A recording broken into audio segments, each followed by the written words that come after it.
Hello বন্ধুরা, ম্যাক্সকোডারবিডি YouTube চ্যানেলে আবারও আপনাকে স্বাগতম। তো আজকে যে ব্যাপারটি নিয়ে আমরা আলোচনা করব সেটি শুরু করার আগে আমি আপনাদের বলে দেই যে আমি আমার জেম সার্ভারটি ওপেন করে রেখেছি এবং অ্যাপাচি মাইএসকিউএল স্টার্ট করে রেখেছি। দেন আমি আমার যে প্রজেক্ট ডিরেক্টরিগুলো রয়েছে, local host PHP my admin এবং local host web design development এবং লোকাল হোস্ট এর যে অ্যাডমিন প্যানেল সেটা ওপেন করে রেখেছি। আমি যদি অ্যাডমিন প্যানেলে লগ ইন করি, অ্যাডমিন এবং পাসওয়ার্ড দিয়ে লগ ইন করি, তো আশা করব আপনারা পূর্বের ভিডিওগুলো দেখেছেন। তো আমাদের অ্যাডমিন প্যানেলটি এটি ছিল। তো আমরা লাস্টে যেটা করেছিলাম, এটি লিস্টে গেলে আমাদের টাইটেল ডিসক্রিপশনে যে লিস্ট রয়েছে সেখান থেকে আমরা এডিটের অপশন করেছিলাম, যে এডিট ক্লিক করলে এডিটের অপশন আসবে এবং এখান থেকে আমরা সাবমিট দিলে আপডেট করতে পারতাম। তো আজকে আমরা দেখব মূলত আমাদের ডিলিট ফাংশনটি নিয়ে, যে ডিলিটে ক্লিক করলে কিভাবে আমরা একটা লিস্ট, একটা টাইটেল ডিসক্রিপশনের আইটেমকে আমরা ডিলিট করতে পারি। ওকে, তো চলুন সেটা শুরু করি। তো এটা শুরু করার জন্য আমার যে প্রজেক্ট ডিরেক্টরিটি রয়েছে সেখান থেকে আমি অ্যাডমিন ফোল্ডারের ভিতরে আসলাম এবং সাবলাইন টেক্সটে আমি আমার যে ফাইলগুলো রয়েছে সেখান থেকে আমি মূলত আমার যে প্রথমে লাগবে সেটি হচ্ছে আমার লিস্ট, অর্থাৎ আমার এখন বর্তমানে আছি আমি টাইটেল ডিসক্রিপশন লিস্ট পেজটি, তাই না? আমি টাইটেল ডিসক্রিপশন লিস্ট এই পেজটিকে আমি ওপেন করে নিচ্ছি। দেন আমরা কাজ করব কি, ডিলিট ফাংশন নিয়ে। অর্থাৎ এই যে আমাদের ডিলিট বাটনটি রয়েছে, এখানে ক্লিক করলে আমাদের কি হবে, একটা কনফার্মেশন মেসেজ যাবে। সেই মেসেজে যদি আমরা ক্লিক ওকে করে দিই তাহলে কি হবে, আমাদের এখান থেকে এটা ডিলিট হয়ে যাবে। তো এখানে আমাদের এই কনফার্মেশন মেসেজটা এবং এই যে ডিলিট লোগো টেক্সট, আমরা ওই যে মূলত লোগো টেক্সটের ওখান থেকে কোডগুলো কপি করে নিয়ে এসেছিলাম, যার কারণে ডিলিট লোগো টেক্সট এখানে লেখা আছে। আমরা এটাকে এডিট করব এবং ডিলিট আইডিটাও ওইভাবেই পাস হচ্ছে এবং এটা সেম থাকবে, নো প্রবলেম। আমাদের শুধু পেজটা হবে। তো দেখুন, লক্ষ্য করুন, ডিলিট লোগো টেক্সটকে ডিলিট করার সময়ও কিন্তু আমরা এরকম একটা করেছিলাম। লিস্ট থেকে এই যে লোগো টেক্সটের লিস্টে যদি আমি যাই, এখানে কিন্তু এই যে ডিলিট অপশনটি ওয়ার্কেবল করেছে, এখানে ওকে করে দিলেই করে যাবে। তো সেম ভাবেই কিন্তু আমাদের কি হবে, এইখানে টাইটেল ডিসক্রিপশন ডিলিটে ক্লিক করলে একটা পপ আপ মেসেজ আসবে, সেখান থেকে আমরা কি করতে পারবো, ডিলিট করতে পারবো। এটা কিন্তু মূলত এখন আসতেছে, কিন্তু এটা ওয়ার্কেবল করা নাই, কারণ এটা আমরা ওখান থেকে কপি করছিলাম, লোগো টেক্সট এটা কপি করেছিলাম, যার কারণে। তো আমাদের কি করতে হবে, delete logo text dot PHP হুবহু এই পেজটির মতো আমাদের আরেকটি পেজ তৈরি করে নিতে হবে। তো যার কারণে আমি সেই পেজটিকে আগে ওপেন করে নিয়ে রিনেম করব, ওকে, বা সেভ এস করব। এই যে ডিলিট লোগো টেক্সট, এটাকে আমি সাবলাইন টেক্সটে ওপেন করে নিচ্ছি এবং এটাকে আমি সেভ এস করে এর নাম দিয়ে দিব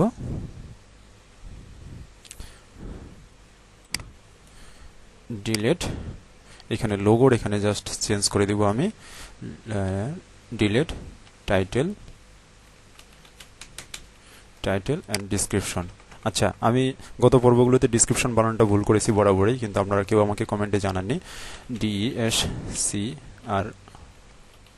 তো আজকে থেকে ডিসক্রিপশন বানানটা DESCRIP, ডিসক্রাইব লিখে আমি বোঝাতে যাচ্ছি যে এটা ডিসক্রিপশন। ওকে, ডিসক্রিপ্ট ডট পিএইচপি দিয়ে আমি এটা রিনেম করে নিলাম। কোনটাকে, ডিলিট লোগো টেক্সট নামে যে ফাইলটি রয়েছে সেটিকে ওপেন করে নিয়ে আমি রিনেম করে, অর্থাৎ সেভ এস করে আমি এটাকে রিনেম করে এখানে সেভ দিয়ে দিলাম, অর্থাৎ আরেকটা নতুন ফাইল তৈরি হয়ে যাবে। তো এখন আমরা এই যে ডিলিট টাইটেল ডিসক্রিপশন, এটিকে যদি আমি এখন ওপেন করে নিই এদিকে, অর্থাৎ সরি, এটা আমার ওপেন হয়ে রয়েছে। তো এখন জাস্ট আমাদের শুধু হালকা কিছু পরিবর্তন হয়ে গেলেই কিন্তু আমরা এই ডিলিট ফাংশনটির কাজটা করে নিতে পারতেছি। তো এখন কি করব, এই যে আমাদের টাইটেল ডিসক্রিপশন লিস্ট পেজের ভিতরে আমাদের ডিলিট লোগো টেক্সট রয়েছে, এটা আসলে পরিবর্তন হয়ে হবে আমাদের ডিলিট টাইটেল ডিসক্রিপশন। ওকে, এটাকে করে দিতে হবে আমাদের delete title description, DESCRIP description dot PHP. Okay, then delete ID, এখানে একটা আইডি পাস হবে, কোন আইডি পাস হবে যেটাতে ক্লিক করব সেই আইডিটা। ওকে, আমি সেভ দিয়ে নিচ্ছি।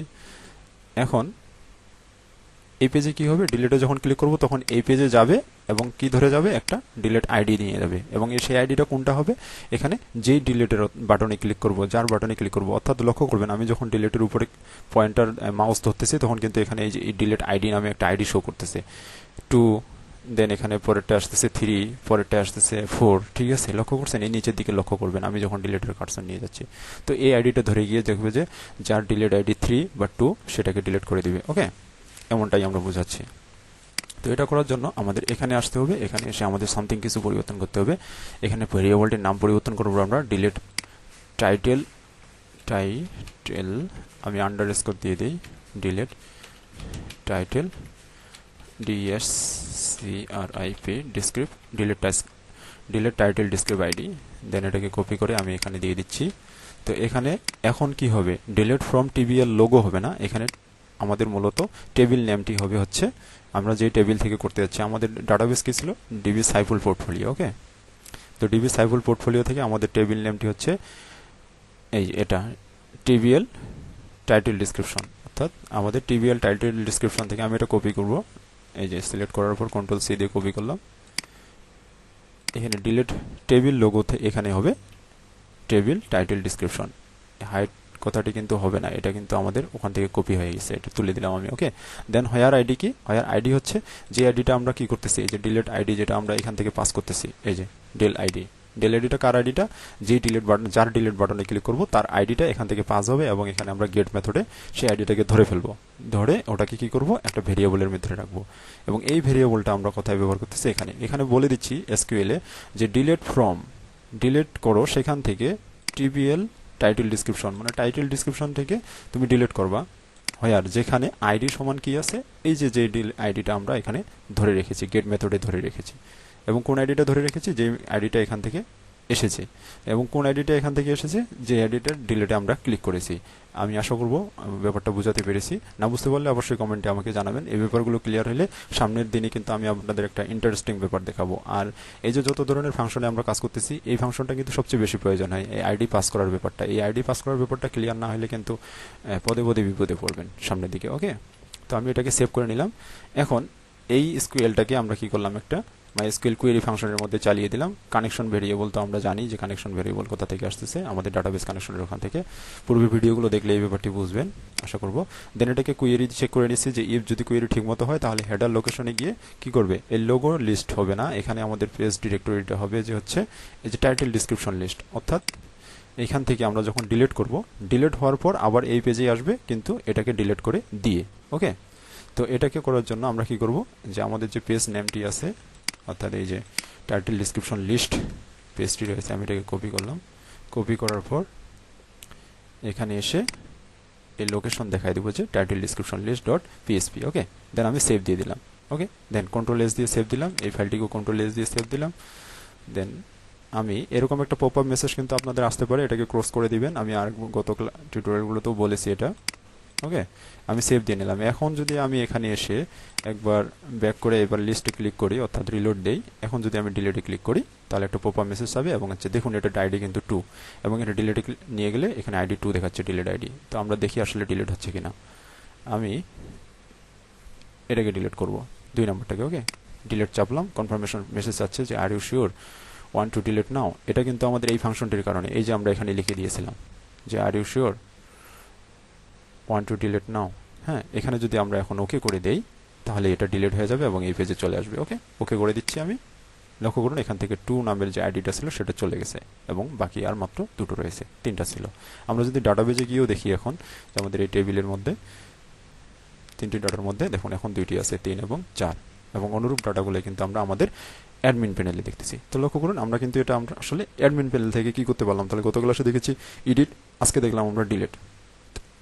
এরপরে আমি আসলে আপনাদের একটা ইন্টারেস্টিং ব্যাপার দেখাবো, কিছুক্ষণ আগে বললাম। সেই ইন্টারেস্টিং ব্যাপারটি হচ্ছে, এটা কিন্তু আরো আগে দেখানোর আমার উচিত ছিল, কিন্তু আসলে এটা তখন দেখায়নি, কারণ হচ্ছে এডিট ডিলিটটা না বুঝলে আসলে ওই ফাংশনগুলো বুঝবেন না। সেটা হচ্ছে কোনটা, যেমন ধরুন যে এখানে আমার মাল্টিপল অপশন আছে, যেমন হচ্ছে টাইটেল আমার একটা আছে maxcoderbd, তারপর আছে নিউ টাইটেল, নিউ ডিসক্রিপশন, এভাবে আমার অসংখ্য থাকতে পারে, 1 নম্বর 2 নম্বর 3 নম্বর 4 নম্বর বা 100 পর্যন্ত থাকতে পারে, বা 10 পর্যন্ত থাকতে পারে। এই 10টার মধ্যে আমি আসলে কোনটাকে এখানে ডিসপ্লে করব, কোন টাইটেল ডিসক্রিপশনটাকে এখানে ডিসপ্লে করব। বর্তমানে আমাদের টাইটেল ডিসক্রিপশন শো করতেছে কিন্তু আমাদের 4 নম্বর আইডিটা। ওকে, তো এখন আমি চাচ্ছি যে 4 নম্বরটা করবো না, আমি 3 নম্বরটাই শো করাইতে চাচ্ছি। তাহলে এখানে কিভাবে করাবো, এখানে কিন্তু আমরা কি করছি, এই যে অ্যাসেন্ডিং ডিসেন্ডিং অর্ডারে করেছি।